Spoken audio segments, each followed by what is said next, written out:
Giving the player freedom to do what he wants, when he wants, the idea of seeing something off in the distance and then traveling to it is why I think open world games are special. In the last devlog I promised this, I mean it's even in the thumbnail. I really want to thank you guys for the love on my last video, but there were a few comments saying it's not a good idea to build an open world game. The scope is too large, it's not possible to do as an indie dev, and this wasn't reverse psychology. Piece of shit, just say you can't do it! I won't say you can't! So are you gonna— Yes, I'm gonna f***ing do it! I know they genuinely think I can't do it. I am going to prove you doubters wrong. I'll show you it's possible, and I'll make it look easy. Well, okay, maybe let's not take it that far. But after all, is there much difference to creating an open world versus creating 10 different levels and putting them next to each other in the same scene? If you are new here, I'm creating a Souls-like open world game about a rabbit with a way too big slingshot. Now, let's build this open world.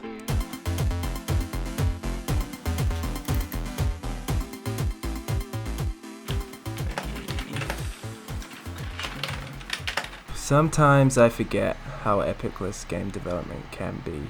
Maybe I just need some inspiration.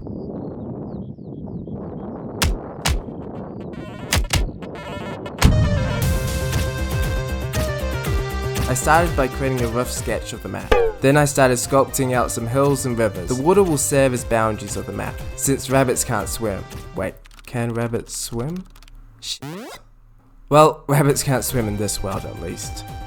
Before, I was painstakingly painting all the hills, cliffs, and dirt by hand. This time I created a procedure material in shaded graphs that generates a texture on the terrain based on the slope of the terrain. For instance, 0 degrees is grass, 60 degrees is dirt, and 70 degrees is cliff. These textures are added on top of Unity's terrain shader so I can still hand paint paths and roads.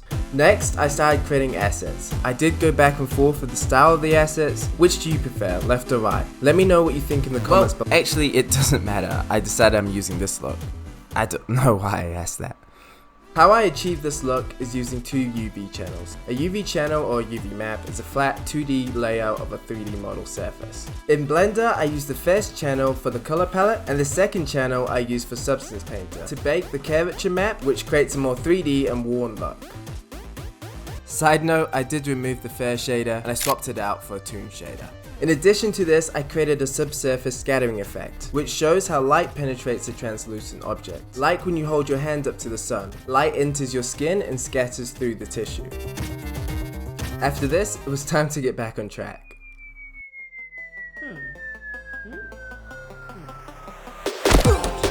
Rocks took several tries to get right. First, I tried editing using the standard tools, extrude, scale, bevel, but it didn't quite create the look I liked. Then I tried a different approach and used layered modifiers, like subdivision modifier and noise modifier.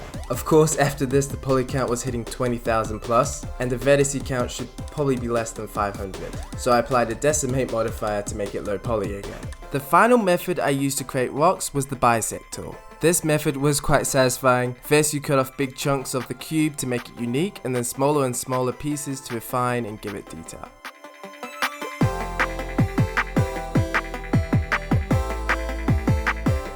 Then in Unity I use similar logic to the terrain, where depending on the slope of the face, it chooses what texture is applied to it. So this way the top of the rocks are always grassy and can be merged into the terrain.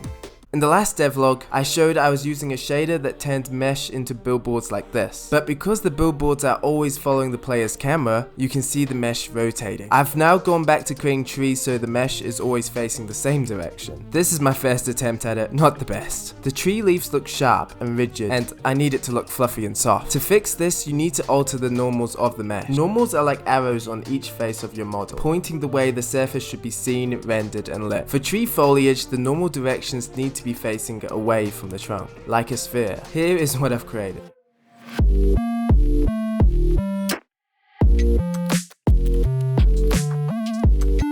I also created a bunch of different mushrooms to hopefully give the forest a more enchanted or majestical look. The first area I want to finish is the home area to the player. I want it to be field next to field of rolling meadows, with an occasional tree or two, and tucked into the hillsides the rabbit burrows, which isn't inspired by anything.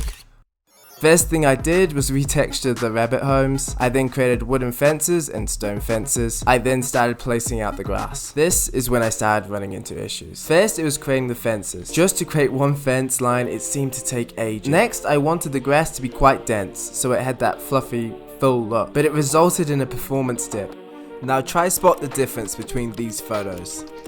The first one is missing ambient occlusion. Ambient occlusion is a shading technique that darkens creases, corners, and areas where light has trouble reaching. How you normally create this look is by baking your lights. The problem is, you would need massive, impractical amounts of baked data for the size of my map. Tabling that issue, I now had an issue with just performance for the fences and assets alone. It's like the assets are too high poly. These problems hitting one after another felt like hitting a brick wall. Maybe creating an open world game is too big of a task, but this is one of the few times being stubborn was helpful. Even though it may have been easier to pivot and make it level based, I was set on creating this open world.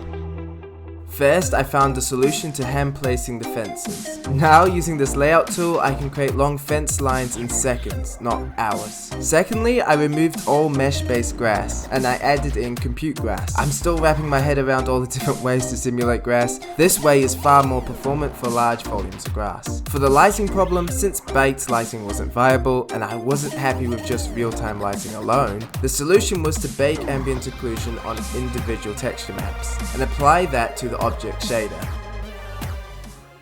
To optimize the assets, the solution was to use the LOD group component. LODs are simplified versions of mesh shown at different distances. So when the camera is close to the object, you show the high detail version, and when you are further away, you show the simplified version. Similar to this, if I show you these two images, you'd think they are the same image, just one is a lot further away. But if you zoom up on the far one, it has a simplified topology. This way, you are only rendering what you need to, when you need to. But I did now have to create multiple LODs of all my existing assets. Stepping away from the world for a second, I decided to revise the face. I altered the eyes so they sit more on the front of the face, and I added eyelids controlled with shape keys. I was hesitant to change the position of the eyes because technically a rabbit's eyes do sit on the side of their face, and they have a huge blind spot in front of them, but I'm not trying to make this game realistic. Pause! Burrows is on Steam. If you want to play the game, please hit the wishlist button. It's the best way to support development. And you may as well hit that subscribe button also. Thanks guys. Next, I added a murky looking stream, and I created a wading animation to play while you're walking through the shallow water. Then I created the bridge, lily pods, some pompous plants, some bushes, some ferns, and lastly the waterfall.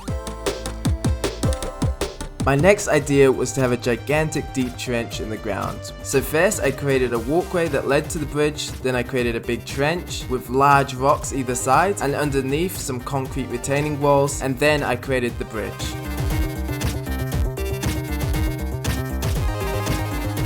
Next, I needed some way for the player to quick travel around the map, so I created these way shrines, surrounded by ancient ruins. And this is the first time I've created a small cutscene. I planned out the scene, then I created the player animation in Blender, created a bunch of different effects, and lastly, I created the sound effects. I tried to create it so each audio clip moves up one note in an arpeggio, so it has a feeling of completion. This didn't quite work, this is the finished result.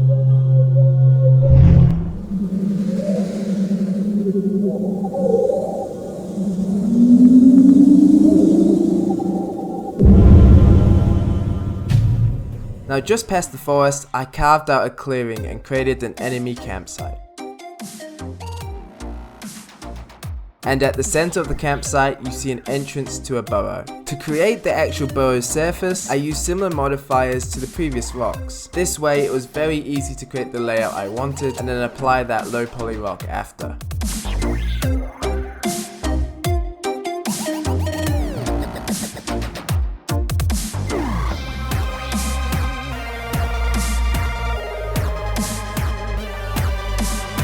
I did change how the jump mechanic works, and I created new animations also. Before, the jump was on a key press release, and the longer you held the key down, the higher you would go. Now the jump is instant, but if you hold the jump key down, you will jump higher. Now you may notice there's a lot of open field, and that wouldn't be the most interesting thing for the player to traverse through. But there is a reason to that. The idea is to create a free roaming mechanic similar to a Spider-Man swing that relies on timing jumps and setting key presses. The animations took a lot of tweaking, I ended up watching a lot of Spider-Man gameplay and gymnastic videos to get the maneuvers feeling right. This is the result.